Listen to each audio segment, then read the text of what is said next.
So, Cal, you've written a lot of books, a lot of articles for the New Yorker about productivity, which requires a lot of productivity and discipline on its own. So, my first question for you is where do you think this focus on productivity and discipline came from? Is it from your childhood? What happened that made you or caused you to feel so motivated to write and think about this so deeply? Well, I trace it all the way back to my teenage years, where I ran a dot-com company, right? In the 1990s, as a teenager, a high school student, this was the first dot-com boom.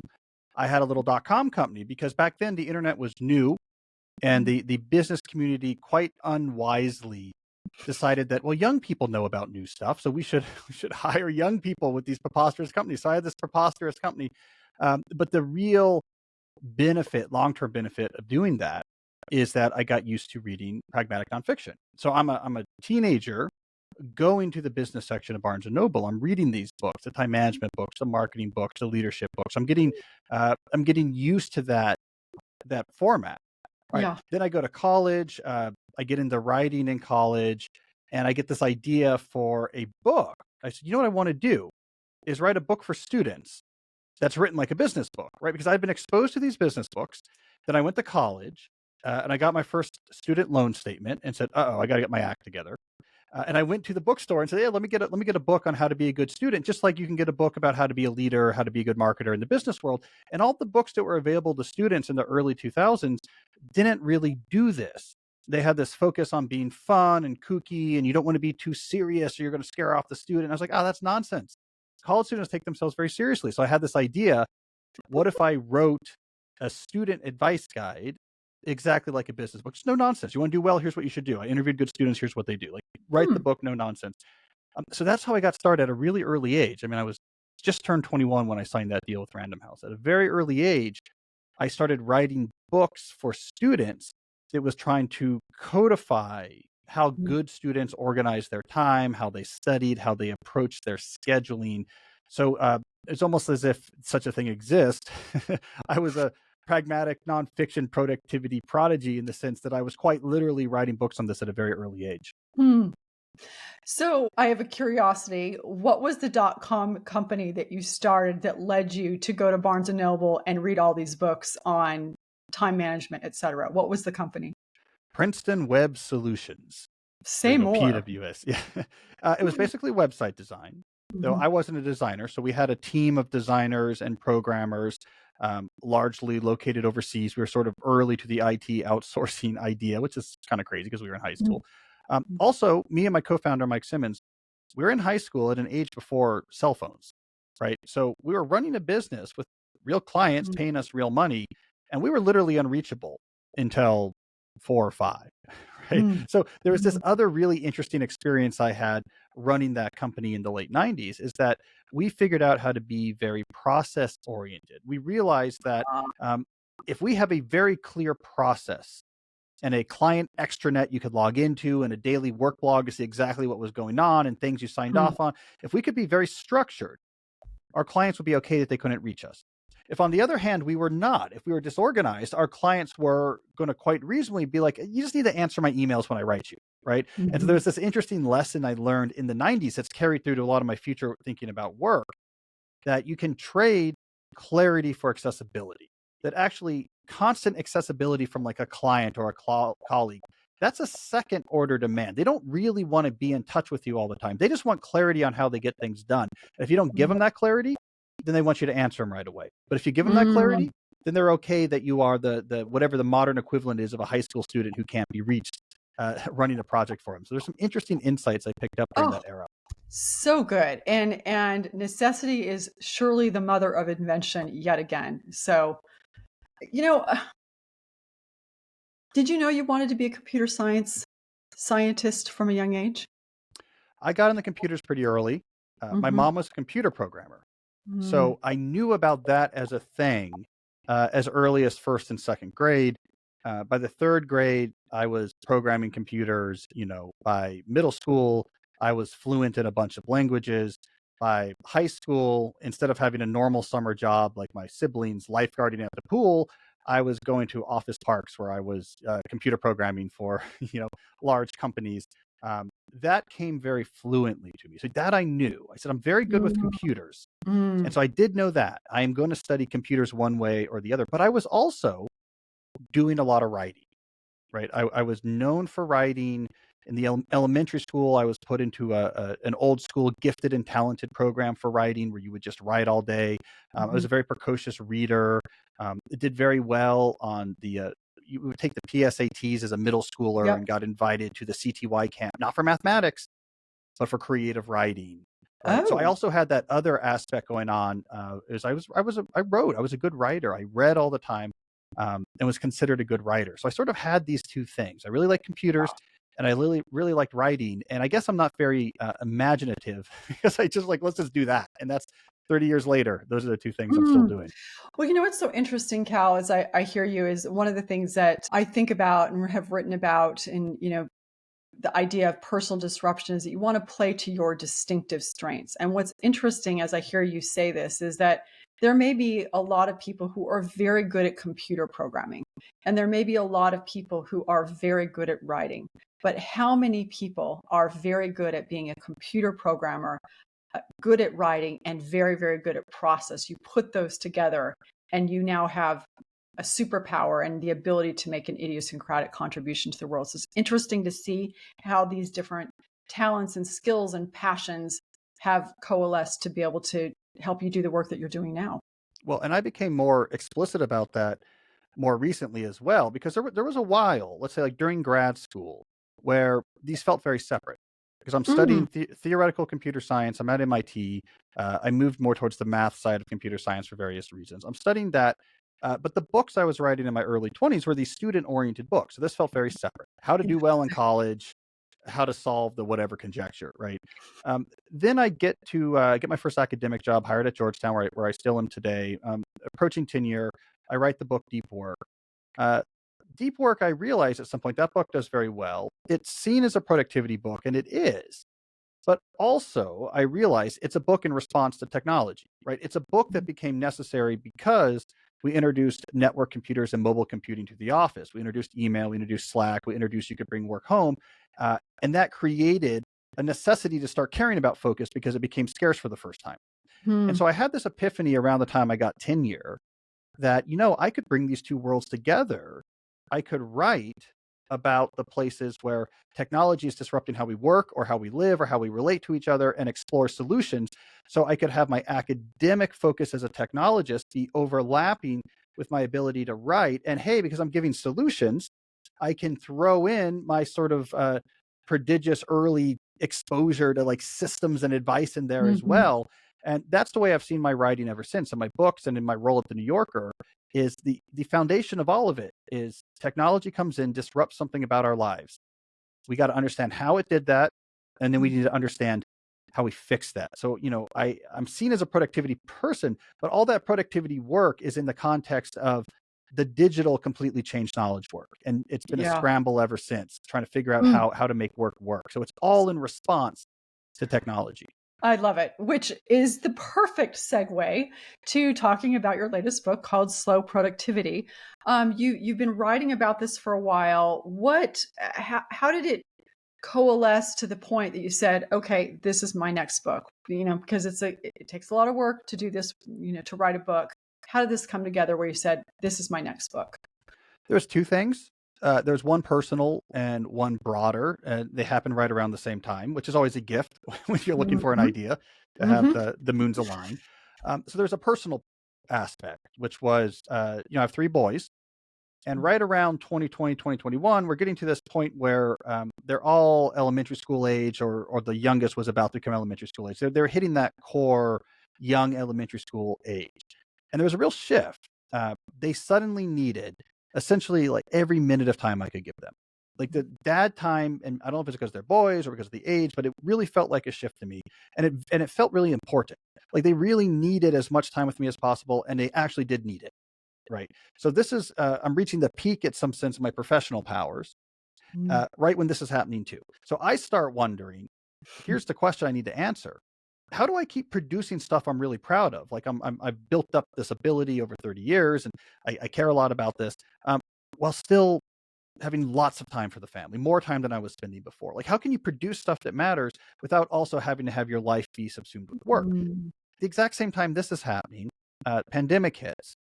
And mm, this becomes a constant sort of question I begin hearing from my podcast listeners and my book readers, right? They're reporting a sort of new level of frustration with the reality of knowledge work, this nihilistic sense that they're just talking about work on Zoom and not really producing things. They're reevaluating, what do I even want to get out of my work? And so I get this extreme frustration from my audience. And I mm, realize, like, oh, we're all dealing with the same issue here. So we're all looking for the same solution, a new way of thinking about what it means to be productive in knowledge work. We need to first understand how we got here, which is, my specialty, mhm, and then understand how we might get out of here, which is my other specialty. So it became very natural all of the sudden, right around mhm, 2020. Oh, this is what I need to tackle next. mm, mm. So tell us what pseudo productivity is. This is the antagonist in the story, right? This is what I think has created all the problems.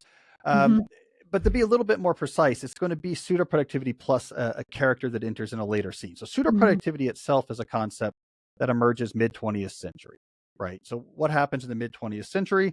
Knowledge work emerges as a major economic sector. It's 1959 is when the term knowledge work is coined. This is clearly going to be a major economic sector. So there's a lot of management theory that begins the form, driven largely by Peter Drucker at the time, who coined the term knowledge work. Mhm, We had to figure out, how do we manage knowledge work, right? The mm, issue that we faced was that knowledge work was different than industrial manufacturing, and it was different than agriculture. So in industrial manufacturing, we had a very clear notion of productivity. It's a ratio that Model T is produced per labor hours input, right? So you have this ratio, then you have a got clearly defined production process. You can change that process, and if that number gets better, you say this process is more productive. That came out of agriculture, right? That's where we first it. thought about this idea. I'm producing this much wheat per acre of land. We changed the way we do crop rotation. The number goes up. It's a better way to plant crops that's more productive, right? So we were so used to this thinking. The knowledge work emerges. We can't do this anymore because knowledge workers, I'm doing 7 different things right now, and it's different than the 9 things you're doing. And there is no set system to measure or improve because it's all how we organize and manage our work is all internal and autonomous and obfuscated. There's nothing to measure like we could at a Ford manufacturing plant. Mhm, So the compromise that emerged out of early management theory in the mid 20th century is pseudo productivity. We will use visible activity as a crude proxy for useful effort. So if I see you doing something, that's better than not seeing you do something. So let's all gather at the office. We'll treat it like a factory shift. There's bosses here, and we'll just kind of make sure you're working. If you're doing something, that's probably going to be useful. And that was pseudo mhm, productivity, which is not super accurate, but okay, whatever. It was okay mhm. until we get to the late 90s, early 2000s. Then we get the front office IT revolution. See, I see everything through the lens of technology. We get the front office IT revolution. In particular, we get networks, we get mobile computing, we get ubiquitous internet. Now, suddenly, pseudo productivity becomes scary because we can demonstrate activity at an incredible fine level of granularity now by sending and responding to emails, by sending and responding to Slack. And we can do this anywhere. There is no more, if you're not at the office, there's no way to observe if you're doing labor or not. This is when pseudo productivity began to spin off the rails. We see this clearly in the productivity books literature right around from the 90s going to the 2000s. The tone of productivity books shifts from really confident to really sort of nihilistic. We see that shift right around then. We get this overload explosion. And I think it's entirely a dynamical systems response, pseudo productivity plus this new technology. So it starts to get worse in the early 2000s and just steadily gets worse until we hit the pandemic, at which point the pandemic just pushes the non-sustainability of Mhm. pseudo productivity. It just pushes it over the edge. And that's when people start throwing up their hands. We get quiet quitting and the great resignation and the hybrid work wars. All of this is people just, this is not working. And that's where we are now. Yeah. Interesting. And then at the same time that's happening, then you're having this with your children and you're hearing from your readers. So it's the perfect storm. One of the things that I actually before we go to that, palette cleanser. Where do you do your writing? Is there a specific spot? Say the lovely cabin on the front of the book. Oh, I wish that was my cabin. That would be, yeah, if that was my cabin, maybe if the book does well, that'll be my that'll be my That's your goal. cabin. That's your I hate to admit it, by the way, but I think they added the cabin to the oh, picture. which Ooh, really kind of, AI well, yeah, that's fitting, right? Technology and nature merges. They yeah, added the cabin. I think Oh, that's so. good. I think so. Yeah. That's a beautiful park. I don't know, but it's a good question. I write in several different places for Mhm, sure. So in my own house, for example, and you've been to my house before, mhm, but we have a library study where mhm. we don't keep any of the electronics, right? So there's no permanent computer in there. Our printer's not in there. Our files aren't in there. It's separate from our home office, which is like where normal office electronic stuff is. So I write in the library. I had a desk Mm, built by a company in Maine that focuses on building desks for college libraries. And so I had them build this little oak desk that fits right in there. And I huh. write in there and not in the home office, which turns out to be really common. A lot of writers, I talk about it some in the book. There's a lot of writers who have very nice home offices and they're very nice homes, but do their writing someplace completely different and often somewhat eccentric and sometimes seemingly pretty terrible. But they want to have a place to write that's not where they do other things. So I write Mm, there. Um, and then I'll mm. sometimes write here. I keep offices near my house where my podcast studio is. And so I'll come to my podcast studio. They have a room for writing here that I'll sometimes use. And I'll sometimes use the coffee shop right below my studio. I'll use all three of those things, all three of those places. Yeah. So it's interesting because one of the things you do talk about in the book is this idea of rituals and places. And so you have three specific places that you typically go to write so that you know when you enter that location, your mind and your body say, it is time to write. Okay. All right. So now, one of the things that you talk about in the book is you wanted to prove accomplishment without burnout is not only possible, but should be the new standard. So let's go to the gist of the book. What do you want the reader to walk away from? I know you talk about three pillars. Where do you want to take us so that people walk away from this book different? Well, I mean, let's start with the contrarian, like foundational contrarian conclusion, which is pseudo productivity, which is a focus on activity, Hmm. is really bad at actually producing useful stuff that's valuable. Right. And this is different. And I think this is important, like to start here, because it's a difference between what's happening in knowledge work and other sectors, right? So I think we have this mental model from thinking about sort of labor activism in general Mm. that usually we're dealing with a zero sum situation. The factory owner wants you to work much longer hours because that makes the factory owner more money. You don't want to work much longer hours because it's really hard and draining. And so you have the zero sum game back and forth. And maybe we're going to have collective bargaining action to try to gain some leverage against you. It's usually zero sum. Or in the service sector, I run a Starbucks and I'm using an AI scheduler that I squeeze more money out of my staff, but it's worse for the staff because their schedule's unpredictable and it's very hard to arrange childcare. It's zero sum. This makes your life better, your life harder. Mm. Knowledge work, what's going on with pseudo productivity is much more complicated because pseudo productivity doesn't produce things very well. So it's not good for the companies. It's not good for the people doing it. It's not good for the managers. It's to no one's advantage, except maybe Salesforce because they bought Slack. So they want people to use a lot of Slack. But I'm it's so working. I sent you a Slack message. Working, working, exactly working. Okay, go ahead. right. So that's the first contrarian idea to get in there is that what we're doing now doesn't work for anybody, right? So this is not because people often see slow productivity and the first instinct is like, okay, yeah, I'm going to make my life easier, but it's going to make my bosses and my company's life worse. And like, I hope I get away with it. It's like, Mm, actually, it sort of makes everyone's life better because pseudo productivity is a terrible way of taking a human brain and using it to create information that has value in the marketplace. It's just a terrible way of doing it. Right. So like I start there mhm, and then I say, so what should you do instead? And very briefly, slow productivity has three ideas. One is workload management. Do fewer things. And more importantly, do fewer things at once is what that really means. So work on a small number of things at a time, do them well, then move on to the next thing, as opposed to having lots of your things on the plate at the same time and sort of frantically jumping between them and doing nothing very well. So do fewer things at once. Principle number two, have a more natural pace. Take longer on projects. Don't try to squeeze it into the shortest possible time. You'll produce much better results in the long run. Have more variation in your intensity. Don't use a factory model of intensity. If I show up every day and it's 8 hours all out, all in, and I do that all year long, you need more variation. And then the third principle is you have to couple this all with really caring about quality. Like, what do I actually do that's valuable? Let me focus on doing that as well as possible. And if I do that, it's going to make everything else much easier. mm. So good. You know, it's interesting this idea of slow productivity. It's deliberate, it's evocative. And I had the experience, and I don't know if other people have said this to you, Cal, is that when I started reading the book and just literally reading those words, slow productivity, I felt calmer. Have people said that to you? Slow is a powerful word. Mhm, For at least in the English language, there's something mhm, about mhm, slow, and it's so different mhm, than the visceral feel of modern knowledge work, which is like mhm, defined by stressful, anxious, frenetic busyness. And it's like the exact opposite. And somehow contrasting that with the word productivity, which people think pseudo productivity right now, there's like a mhm. dialectic, it clashes. And I think that really opens up a lot. It's an evocative phrase and an evocative word for sure.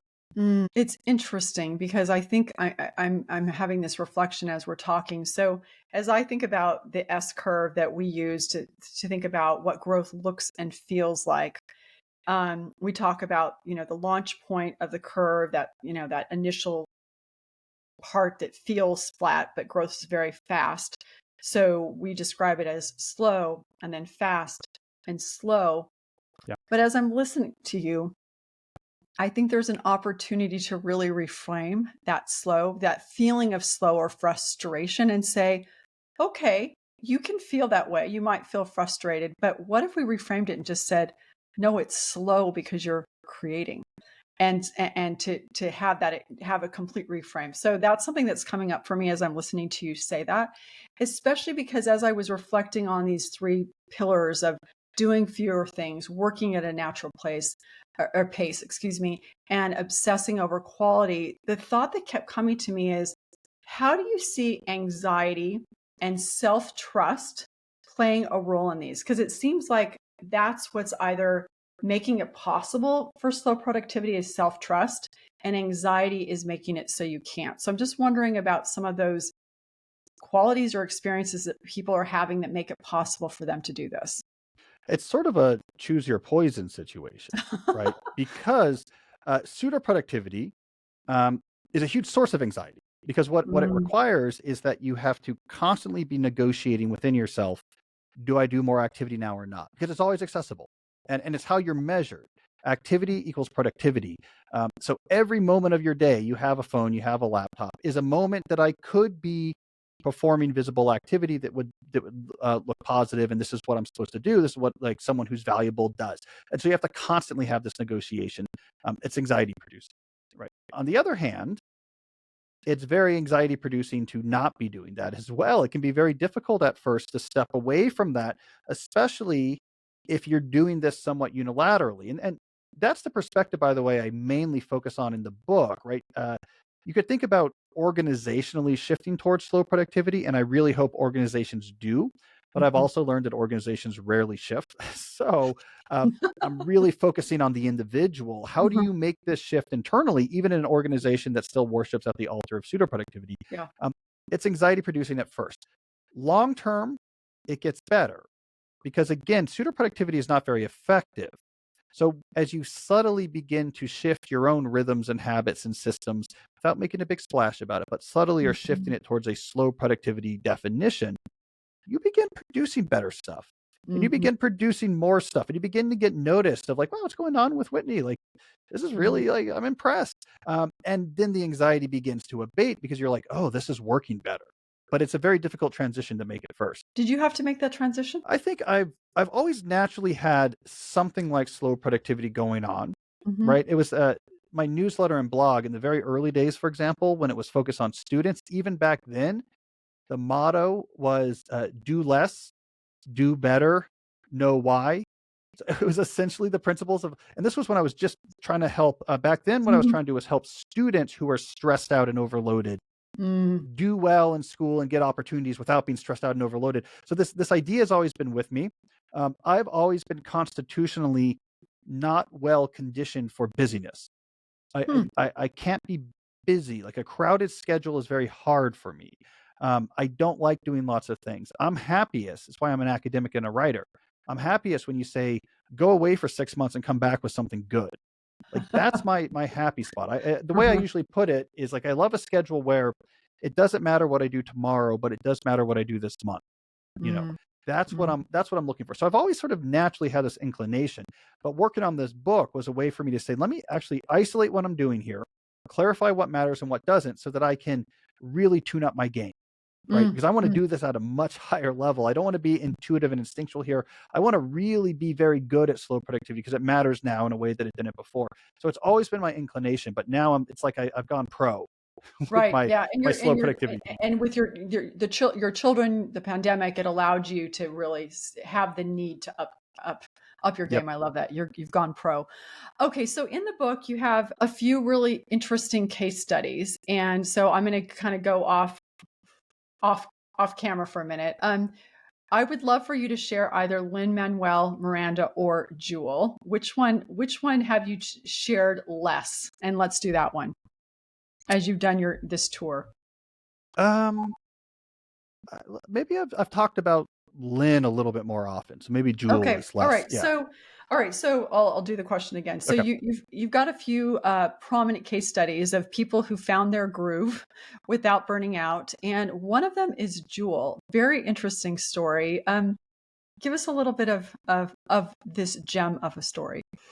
I think Jewel's story it's particularly important because it comes in this third principle about really caring about quality. Hmm. And I think this third principle really is what holds together the first two, and Jules' story explains why, or at least gives an example of it. So it really is a critical story in the book. And what I talk about with Jewel is you have to understand that early in her career, she made a really unexpected decision that encoded something very smart. She's coming up from hard circumstances. She grows up in rural Alaska. She's doing musical performances with her family. Her family is like an Alaskan Von Trapp, family singers, including with yodeling. She was yodeling because Hmm. her grandmother was Swiss. So it was a Hmm. Swiss immigrant to Alaska. So Jewel was yodeling, which, by the way, is where she learned this interesting vocal control, which Hmm. comes up in her singing style. The mom leaves the family, so now she's just touring with her dad and her siblings in like kind of rough places, interior of Canada, biker bars, etc. Hmm. So Hmm. it's this rough, difficult kind of childhood with a lot of music, and she gets discovered. Essentially, someone from the Interlochen Academy of the Arts in Michigan is visiting Homer, Alaska, and comes across Jewel, sees her sing, and says, "You should come to this like fancy music school. We have scholarships. I'll show you how to do it, how to do the applications. We'll tape you or whatever." So she gets in, and she goes to Michigan, and the dean has to pull her aside the first day and say, "Jewel, we're happy you're here, um, but it's not really appropriate to walk around with a skinning knife strapped to your leg." And she never realized, like, oh, you don't. She's just used to it. You wear a knife, right? It's useful. Like you don't wear a giant knife as you walk around campus. She learns how to be, a musician, but again, she has no support system. Soon Hmm. after graduating school, she's living in her car in San Diego, and this is where her story kind of takes off because she's this Hmm. brilliant, intuitive, prodigious singer songwriter. All this training, but no support system, living out of her car. She starts playing at this coffee house in San Diego, the Interchange Coffee House, and what she's doing is really amazing. She's doing these 3-hour sets. They're very emotional. The crowd is crying, and it begins to grow. It's like 3 people, then 6 people, then 12 people. It's like this exponential growth. And within a few months, there's people outside and they have to put speakers outside so you can hear what's happening inside because there's no more room inside. The record executives start showing up and they're flying her out for meetings. We think you have something special. And one of the executives finally says, "We're going to put $1 million on the table. $1 million signing bonus. Like, come sign with us." She's living out of her car right now. And she turns it down. This is where we get to like the interesting lesson. She turns it down. And why did she turn it down? Is because she went to the library and got a book about the music business. And she was like, "Oh, okay, let me read how this works." And she realized, like, oh, this money is an advance on Hmm. royalties, right? They're giving you an advance like a book author gets on royalties. So until you make that back, you don't make any more royalties. And she discovers, like, if they give me this much money, they're going to need me to be a massive hit right away. And if I'm not, they're going to drop me. And that's my chance to be a musician. And she's like, "I'm not ready. Like, I can't just jump into this right now. I've been playing at a coffee house as my only adult, experience with this new style of music." So she turns it down and says, "Give me a small advance." But she does negotiate for more back end, which ended up being incredibly lucrative. "Give me a small advance so that you won't Hmm. care if I'm successful or not at first." And she wasn't. because she was right. She was new to it. When she recorded her album, she recorded it with Neil Young's backing band, the Stray Gators, out at Neil Young's ranch in Northern California. And she was nervous, and it sort of showed in the songs, and it wasn't really capturing her. But she had like a year and a half where she just toured and figured out how to do this, and got better and better. Re-recorded some of the key songs, in particular "You Were Meant for Me." Re-recorded it with people she knew, like Flea, from she was friends with from San Diego, the Red Hot Chili Peppers bass Mhm. player, and finally things came together, and it really took off. And so, Mm. I told that story because what she realized is, if I want to do something really well, I have to slow down. Don't give me $1 million and throw me out on the tour. And like, I'm not. I need to slowly work on this and get better. So she Mm. had this realization. Her phrase was "hardwood grows slowly." She had this realization: if I really care about producing music that's going to work, I need to slow down, take my time, and be more focused and just getting each of these things better. Mm. And that's a key lesson about why you might obsess over quality, is that once you really care about doing something really well, slowing down, so doing the fewer things, working at the natural pace, all that becomes obvious, inevitable, and natural. It's like Yeah. a consequence of this one decision of like, the main thing that matters is I want to do something really well. So that's why I think her story, in some sense, Mm. is at the core. Like, you do that, these other things are going to seem like common sense. It's going to feel almost intolerable not to slow down. Busyness is incompatible with producing really good things.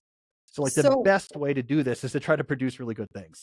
oh, it's such a great story. And I one of the things I wondered, and you addressed this briefly in the book, is that how do you know when you, as a creator, as a person, as a knowledge worker, how do you know when you're obsessing over quality versus procrastinating? How do you know when you've crossed that line? Yeah, the perfectionism curse. It's a big one, right? And Mhm. like, so in the book, to get at that issue, I talk about the Beatles working on Sergeant Pepper, because this was their first album they ever recorded where they knew in advance we're not going to tour. And Mm. what that meant was Mm. they did not have to record something that they could replicate on stage, which meant every option was on the table. So you could do anything, any sounds, any like tape loop effects, right? It opened up all of the doors to anything they could do. And so I studied that story in the book to say, how did they balance their need to do something innovative here with also shipping something out the door? And it turned out, well, Brian Epstein helped here, because what they did was, he's like, okay, we're going to let you take your time here, but as soon as they had something that was like a workable single, he released Mhm. it.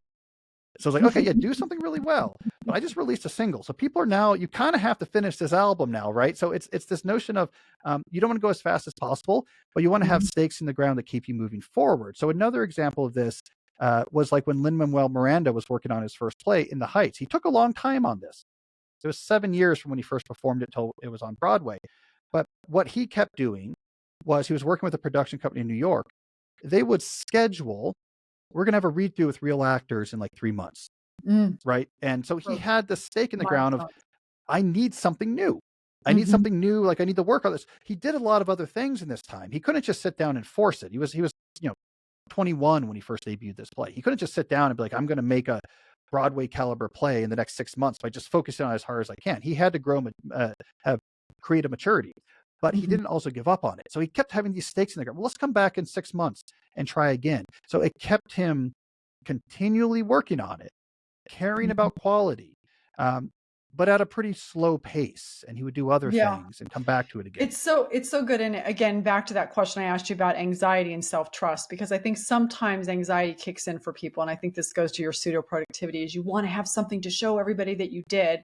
Yeah. And there's that ability and willingness to say, okay, I understand that I could procrastinate. So I'm going to give myself a milestone, but also this self-trust of like, but it's not ready yet. And I'll know when it's ready. So Yeah. I'm just going to keep going. Yeah. And get other people involved. I'm going to Hmm. show it to someone every 3 months. Yeah. Yeah. And So good. when they say this is ready, I'm good. And if they say you did nothing on this in the last 3 months, then I know I'm procrastinating. Yeah. Oh, there you go. Our truth tellers are so important.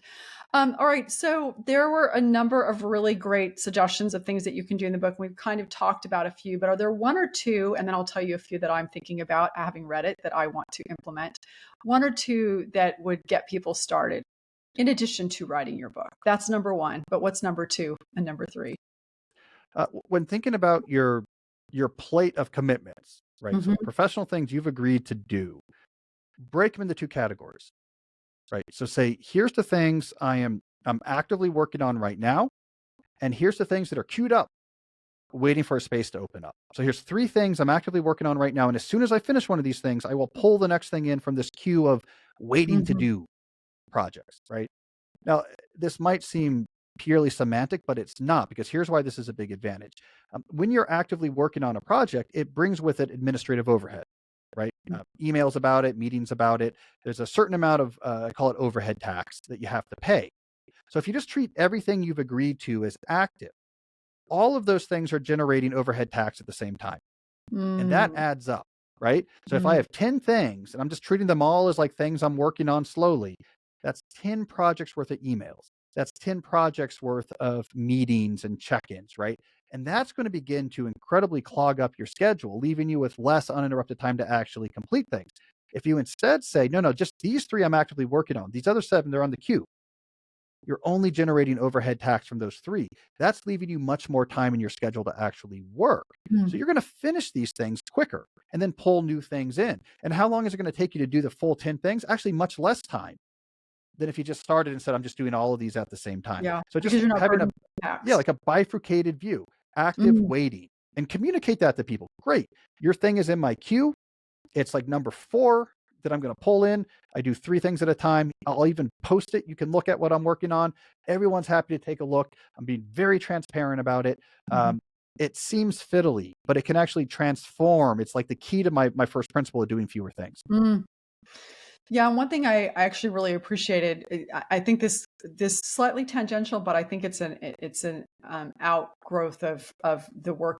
What you just described is that we were scheduled to start at a certain time today. Your schedule was running behind. You didn't just show up late. You said, "Hey, I'm running behind. I want you to know that I'll be there in 10 minutes." And that by doing that, then you were being transparent, you were being clear, and it also then freed up 10 minutes, but really 20 minutes for my producer and me to do other things because we knew when you were going to show up. And so I think Yep. that's a really small micro example of that and really useful. Yeah. Well, and I think I want to punctuate that because I think that's so critical. And we talked about it a little bit early as well, is that we often mistake that what people want from us is like right away, give me everything right away, do Mhm. everything as quickly as possible. It's not really the problem people need you to solve. The problem people need you to solve when they ask you to do something is mental peace. I can trust that this is going to get done. Mhm. That's what they're looking for, right? Mhm. So if you're non-transparent, it's just I emailed you and I don't know and you don't respond or whatever, I have to keep worrying about this. And if Mhm. I have to keep worrying about this, well, you better get right back to me. Like I want you to get back to me. I need you to alleviate my worry, right? But if you're very transparent about how work works, it's like, yeah, here it is. It's number 6 in the queue and I can watch it. I don't have to worry about this. My problem has been solved. And yes, I'm not going to bother you until I see it gets up there. Great. That's so clear. I don't even have to bother you and do Mhm. check-in emails. You've made my life much easier. That's what people want. The trust that something is going to get done and I don't have to worry about it. They want that, not the ability to get an email answer from you at 8 p.m. Right? Yep, That's just a exactly. side effect of lack of trust. Yep. And that goes to close the loop. We don't like uncertainty, and that process does both. Okay, let me tell you a couple things that I'm doing as we start to wrap up. So I'm really thinking about this push versus pull, which is what something you just described. I've been thinking about my next book, and in my brain, I've been like, it's going to take me a year. And you said, whatever time you think something's going to take, you need to double it. So I'm like, oh, it's probably going to take 2 years. I really appreciated that you said if you add a half an hour meeting onto your calendar, so if you give that, you need to take a half an hour back of rest time. Yep. I'm going to ask my EA to read this, so that will help us help us do this. And two other docket clearing meetings, I want to play with that. And for all of you, you're going to have to just go read the book, but this sort of meeting once a week.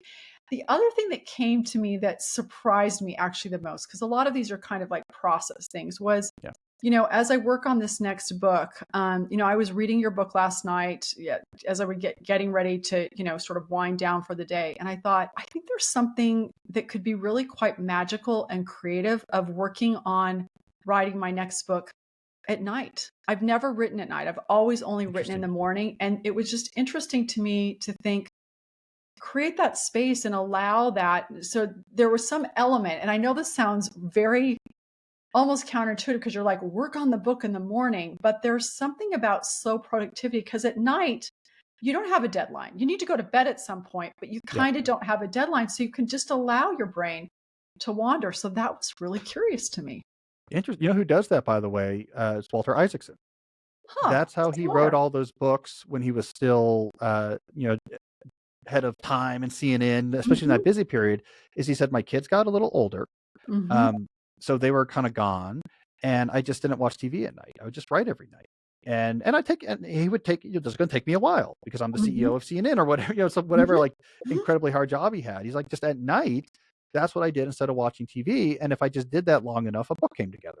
And so, Yeah. it worked really well for him because I'm sure his mornings were crazy, right? Like Yeah. everyone was, Yeah. we Yeah. need you Yeah. to Yeah. jump on this call and you got to talk to Europe. And There was yeah, a lot of pushing, not a lot of pulling. Okay. exactly. So you talked about C.S. Lewis and Inklings in the book, and just wondering in terms of your own improvement and seeking inspiration, who are some of the people that are helping shape your craft right now?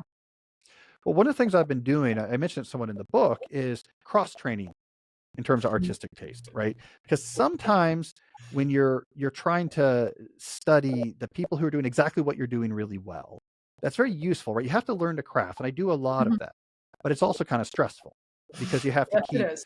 you're constantly thinking about your work, where you fall short. I can't do that. They're better at me than that.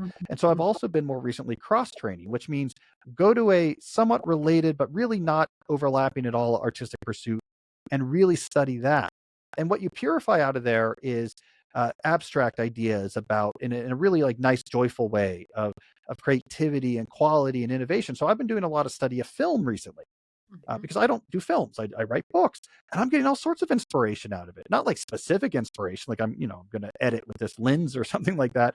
Um, but a lot of I'm finding my creative inspiration and well refreshed by studying people doing incredibly creative, interesting things in this other field. Because there's no self recrimination or anxiety or stress Mhm. in studying. It's just pure like this is great. It's great what these people are doing, and yet I'm finding that when I say, hey, what do I want to write next?